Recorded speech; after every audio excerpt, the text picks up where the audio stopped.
I got record the one already. Hi.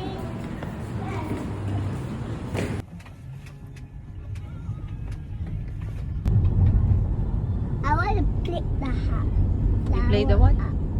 Number one airport. Wow. Number one. Airport. Eto na nga ang araw na pinakahihintay ni Yuna ang makita at makasama niya si Mika.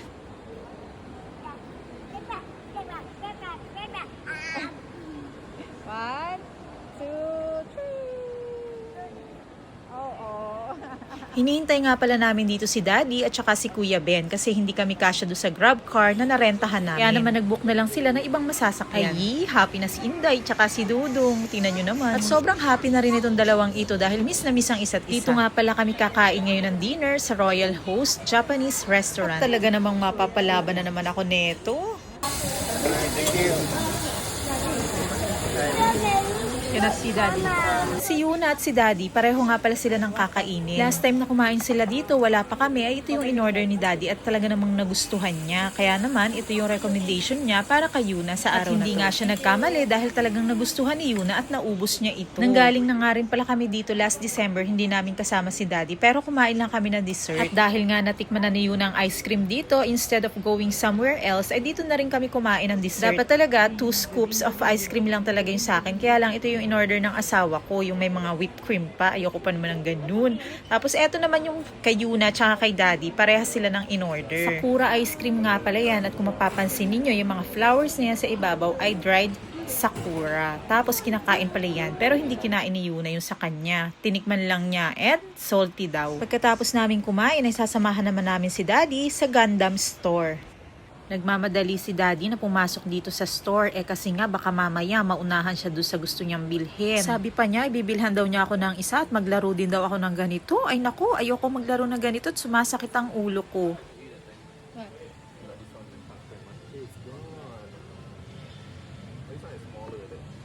Ganda ng red. Tapos may purple. Ang ganda ng purple. I think best for you not. Ito daw, Bill. Kala ko ito eh. Ito, okay. Coming soon. Coming soon pa lang yan. Wala pa. Bibilhan nga pala ni Daddy si Yuna ng isa dahil nahihilig na rin itong batang ito sa mga ganitong bagay. Napakamahal ng ganitong hobby. Diyos ko po. Ay wow, coming from me naman na mayroon ding hobby na napakamugastos.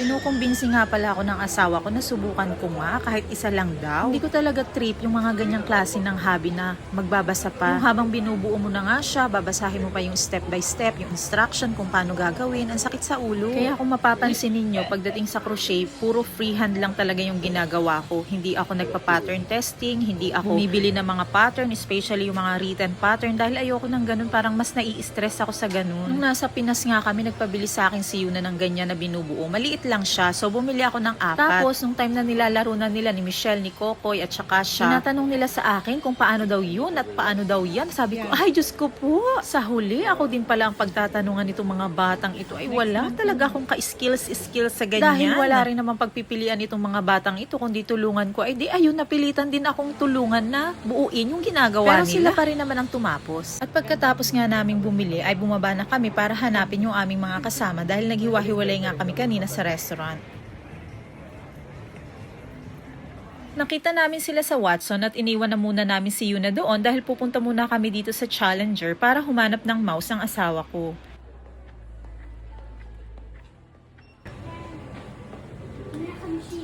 Dito ka pa talaga.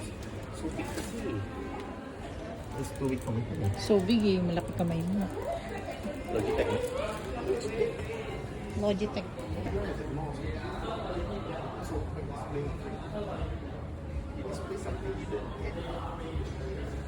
Talking to yourself? So ayun, wala siya nagustuhan, ako lang daw. Charot. Kaya naman pumunta na kami dito para makipagkita sa aming mga kasama dahil uuwi na din kami. Yes. Ha? Play us. Play with us? Play what?